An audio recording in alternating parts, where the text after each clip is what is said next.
आज हम करने जा रहे हैं एनसीईआरटी की बुक के पेज नंबर 93 पे एक अनसोल्ड क्वेश्चन है जनरल का। क्या है इसमें? Journalise the following transaction. ये है 13 नंबर क्वेश्चन है, जिसमें 1 दिसंबर को Hema started business with cash 1 lakh rupees. मेरा ये मानना है कि जब भी आप कोई क्वेश्चन सॉल्व करें तो पहले उस क्वेश्चन को पूरा पढ़ लें, उससे क्या आधी चीज़ें आपको समझ में आ जाएंगी करना क्या है हमें। तो पहले एक बार पढ़ लेते हैं क्या क्या चीज़ है इसमें। Hema started business with cash ₹1 lakh. Second क्या है? दिसंबर 2 को open a bank account with SBI 30,000। फिर है December 4 purchased goods from Ashu 20,000। फिर है December 6 sold goods to Rahul for cash 15,000। फिर है दिसंबर 10 को bought goods from Tara for cash 40,000। फिर है दिसंबर 13 को सोल्ड गुड्स टू सुमन 20,000। इसके बाद है 16 दिसंबर को receive cheque from Suman and discount allowed. Cheque कितने का रिसीव किया? 19,500 का, और डिस्काउंट है 500। इसके बाद है December 20 cheque given to Ashu on account 10,000। December 22 को rent paid by cheque 2,000। December 23 deposited into bank 16,000। December 25 machine purchase from Parigya 10,000। December 26 trade expenses ₹2,000। December 28 cheque issued to Parigya 10,000।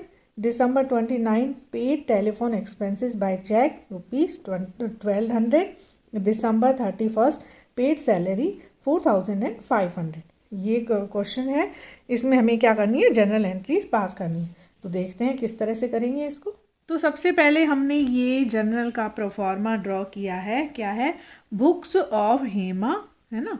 General first column क्या है? डेट, सेकेंड है particulars, third है LF number, fourth है amount debit rupees and fifth है amount credit rupees. First इसमें क्या है? Hema started business with cash, है ना। इसकी क्या एंट्री होगी? इसमें कैश अकाउंट इफेक्ट होगा और कैपिटल अकाउंट इफेक्ट होगा। कैश अकाउंट क्या है? यहाँ पे रियल अकाउंट है, और कैपिटल अकाउंट क्या है? पर्सनल अकाउंट है। तो कैश अकाउंट को डेबिट करेंगे, cash account debit to capital account, amount 1 lakh rupees. Business started, ठीक है ना, विद कैश। ये इसका नरेशन होगा। नरेशन के बाद ब्रैकेट बंद कर देंगे, ठीक है। और हर उसके बाद नरेशन के बाद यहाँ पे एक लाइन खींच दी जाएगी।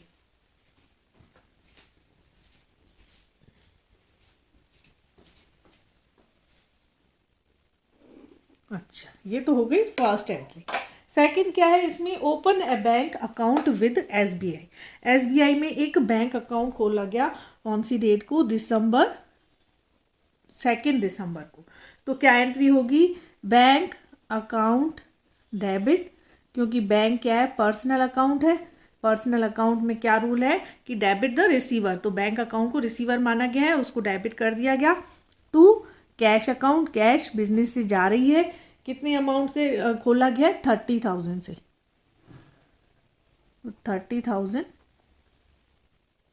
अकाउंट, इसकी नरेशन क्या आएगा? Opened a current account with SBI, ठीक है। ये इसका नरेशन आ गया। अच्छा, इसके बाद फिर लाइन खींच देंगे इस एंट्री के बाद भी। ये इन छोटी छोटी चीज़ों का ध्यान जरूर देना, क्योंकि एग्जाम में इन सबके मार्क्स जुड़ते हैं, ठीक है ना। इनके मार्क्स काउंट होते हैं इन चीज़ों के। अच्छा, थर्ड एंट्री क्या है? दिसंबर 4 को परचेज्ड गुड फ्रॉम आशु। अच्छा, आशु से माल खरीदा गया है। इसमें कैश वर्ड नहीं है, तो इसको क्या माना जाएगा? क्रेडिट ट्रांजैक्शन माना जाएगा। तो परचेज अकाउंट डेबिट होगा, क्योंकि परचेज क्या है? नॉमिनल अकाउंट है, और नॉमिनल अकाउंट का क्या रूल है? Debit all expenses. तो परचेज यहाँ पे क्या है? एक्सपेंसेस है, और किससे खरीदा गया है? आशु से। आशु क्या है? पर्सनल है, पर्सनल अकाउंट के साथ अकाउंट वर्ड नहीं आएगा, ये भी मैं शॉर्ट्स में डाल चुकी हूँ, है ना। पर्सनल अकाउंट के साथ अकाउंट वर्ड नहीं आएगा। तो गुड्स परचेज नरेशन क्या है, फ्रॉम आशु। यहाँ मैंने LF का कॉलम थोड़ा बड़ा बना लिया है। आप ध्यान देना कि ये कॉलम छोटे हो, पर्टिकुलर्स का कॉलम थोड़ा बड़ा होना चाहिए, ठीक है। एग्जाम में जब भी आप बना के आए, कितने अमाउंट का खरीदा गया, 20,000 का माल परचेज किया गया है। फिर से वही लाइन खींचेंगे। अच्छा, नेक्स्ट एंट्री है दिसंबर 6 को क्या है, sold goods to Rahul for cash. ध्यान देना यहाँ पे कैश वर्ड आया है, ठीक है ना। दिसंबर 6 को गुड्स सोल्ड टू राहुल, है ना। तो कैश आ रही है हमारे पास, कैश अकाउंट डेबिट, है ना, रियल अकाउंट है, आने वाली चीज को डेबिट किया जाए। और किससे आ रही है, राहुल से आ रही है, सॉरी राहुल से आ रही है, लेकिन सेल्स से आ रही है ना। सेल्स अकाउंट डेबिट होगा और क्रेडिट होगा, क्योंकि इसका सेल्स क्या है, नॉमिनल अकाउंट है। नॉमिनल अकाउंट का क्या क्या रूल है, क्रेडिट ऑल इनकम्स, ठीक है ना। कितने की इनकम्स हो रही है, 15,000 का सेल्स हो रही है। गुड्स सोल्ड फॉर कैश, ठीक है, वही लाइन खींची जाएगी। अच्छा, नेक्स्ट एंट्री कौन सी होगी, कौन सी डेट को है। नेक्स्ट एंट्री में लिखा गया है कि bot goods from Tara for cash. Cash में माल खरीदा गया है, किससे, तारा से, ठीक है ना। इसमें कैश वर्ड आया है, कौन सी डेट को है ये, दिसंबर 10 को है, ठीक है ना। तो परचेज अकाउंट डेबिट होगा, क्योंकि परचेज अकाउंट, परचेज क्या है, नॉमिनल अकाउंट है, ठीक है ना। नॉमिनल अकाउंट का क्या रूल है कि सारे एक्सपेंसेस को डेबिट किया जाए। तो परचेज अकाउंट को डेबिट किया जाएगा और किसको क्रेडिट किया जाएगा, कैश को, क्योंकि कैश जा रही है, ठीक है ना। कितनी अमाउंट से, 40,000 से। नरेशन क्या आएगा, गुड्स परचेज्ड फॉर कैश, वही लाइन खींची जाएगी।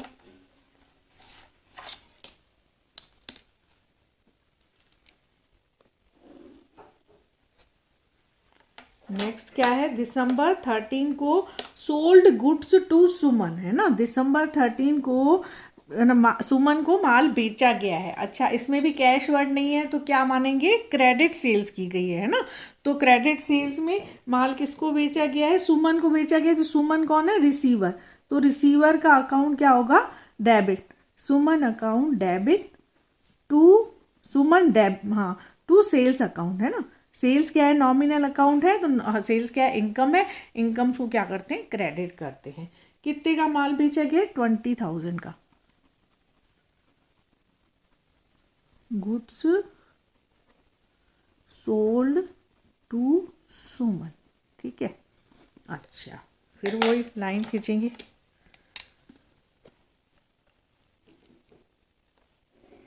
अच्छा, स्पेस है, एक जनरल एंट्री और आ सकती है यहाँ पे, है ना। एक एंट्री और कर देंगे। कौन सी डेट को है, दिसंबर 16 को है, ठीक है ना। 16 को क्या एंट्री हो रही है, यहाँ पे क्या लिखा गया है कि received cheque from Suman and discount allowed, है ना। सुमन से कितने लेने थे, 20,000, लेकिन कितने का चेक मिला है, 19,500 का चेक मिला है, और बाकी का उसको क्या किया गया, डिस्काउंट अलाउड किया गया। अच्छा, अब ये ध्यान रखना, चेक रिसीव होता है तो किसको डेबिट किया जाता है, बैंक अकाउंट को डेबिट किया जाता है, क्योंकि चेक कहाँ जमा होता है, बैंक में। तो पाने वाला कौन हो गया, यहाँ पे बैंक हो गया। तो बैंक अकाउंट को क्या किया जाएगा, डेबिट, बैंक अकाउंट डेबिट।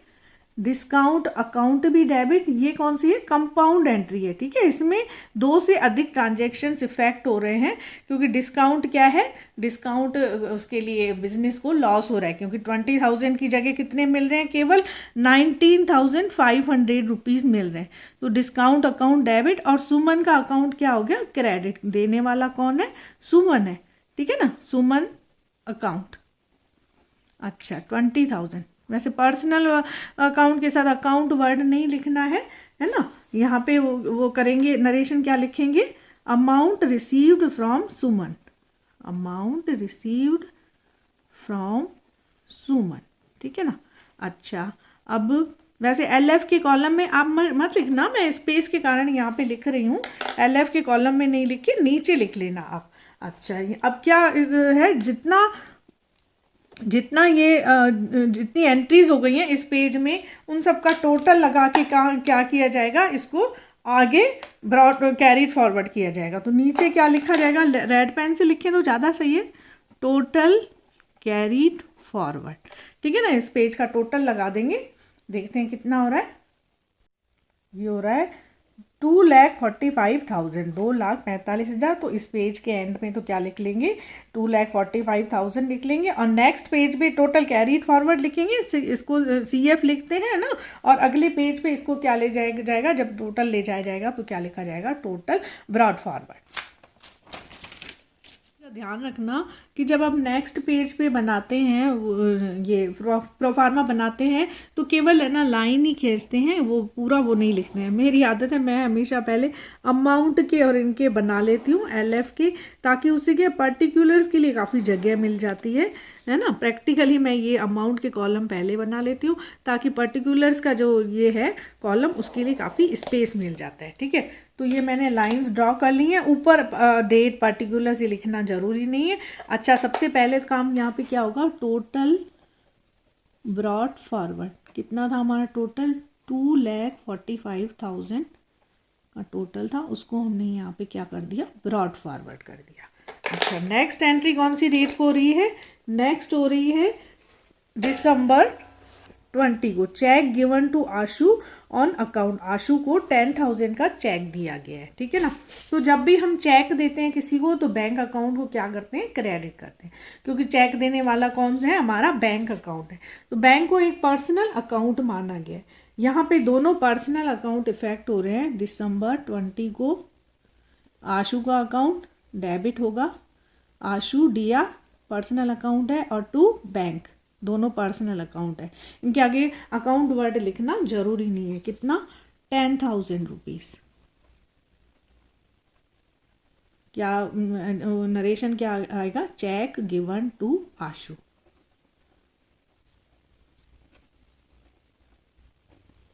है ना। फिर वही लाइन ड्रॉ कर लेना। छोटी छोटी बातों का ध्यान एग्जाम में न्यूमेरिकल क्वेश्चन में रखा जाता है, ठीक है। अच्छा, अब नेक्स्ट क्या है, December 22 को क्या एंट्री है, December 22 को रेंट पेड बाय चेक, है ना, रेंट पेड बाय चेक। तो यहाँ पे कौन सा अकाउंट इफेक्ट हो रहा है, रेंट का। रेंट नॉमिनल अकाउंट है, नॉमिनल अकाउंट में एक्सपेंडिचर्स को क्या करते हैं, एक्सपेंसेस को डेबिट करते हैं। तो रेंट को क्या किया जाएगा, डेबिट किया जाएगा। और चेक से दिया जा रहा है रेंट, तो किसको क्रेडिट किया जाएगा, बैंक अकाउंट को क्रेडिट किया जाएगा। देने वाला कौन है, हमारा बैंक अकाउंट देने वाला है। बैंक अकाउंट को पर्सनल अकाउंट माना गया है। रेंट पेड बाय चेक, यहाँ पे जो क्वेश्चंस में ये दिए हुए हैं वही नरेशन का काम कर रहे हैं ना, जो लाइंस दी हुई हैं, रेंट पेड बाय चेक, ठीक है। अच्छा, फिर लाइन ड्रॉ करते हैं।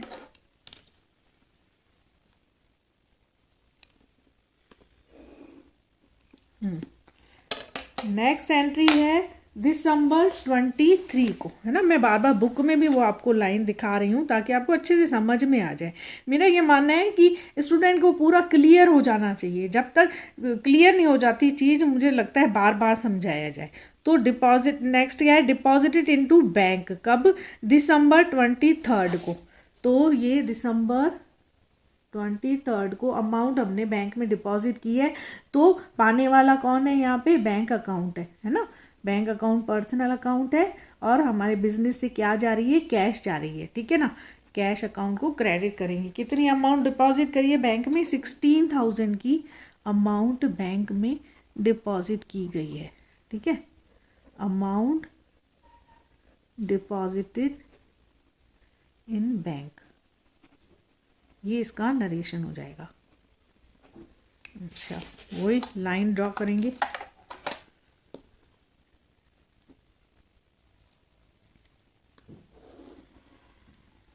ठीक है।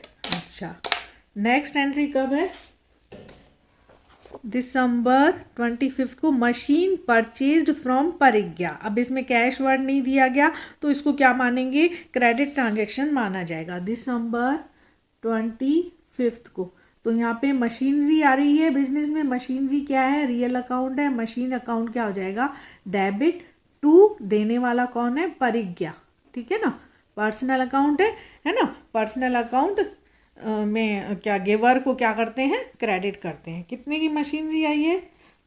10,000 की मशीनरी बिजनेस में आई है, परचेज करी गई है। तो वही नरेशन, मशीनरी परचेज्ड, ठीक है ना। इतना भी नरेशन दे सकते हैं। लाइन ड्रॉ कर दो।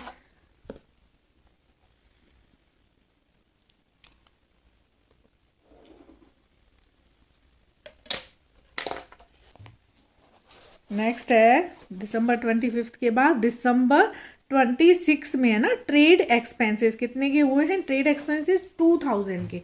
तो दिसंबर 26 को ट्रेड एक्सपेंसेस को क्या करेंगे? डेबिट करेंगे। नॉमिनल अकाउंट है, trade expenses debit to cash account, कितने? 2000 रुपीज से। नरेशन क्या आएगा? ट्रेड एक्सपेंसेस पेड, है ना। फिर वही लाइन ड्रॉ करेंगे। ये मैं इस पेन से इसलिए ड्रॉ कर रही हूँ, वो वाला थोड़ा मेरा ग्लिटर पेन है तो लीक हो रहा है, तो जनरल नॉर्मल बॉल पेन से लाइंस ड्रॉ कर रही हूँ। अच्छा, नेक्स्ट क्या है? नेक्स्ट है दिसंबर 28 को क्या कह रहे हैं?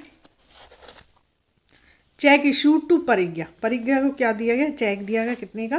10,000 का। तो यहाँ पे परिज्ञा पाने वाले हो गए, परिज्ञा अकाउंट डेबिट, पर्सनल अकाउंट है ना, तो डेबिट द रिसीवर, और देने वाला कौन है? बैंक। चेक दिया गया है ना, कितने का? 10,000 का। मशीनरी खरीदी थी ना परिज्ञा से, तो 10,000 कैसे पेमेंट किया गया है? By cheque. Cheque issued to Parigya, ये इसका नरेशन हो जाएगा, परिज्ञा, ठीक है। फिर वो लाइन ड्रॉ करेंगे।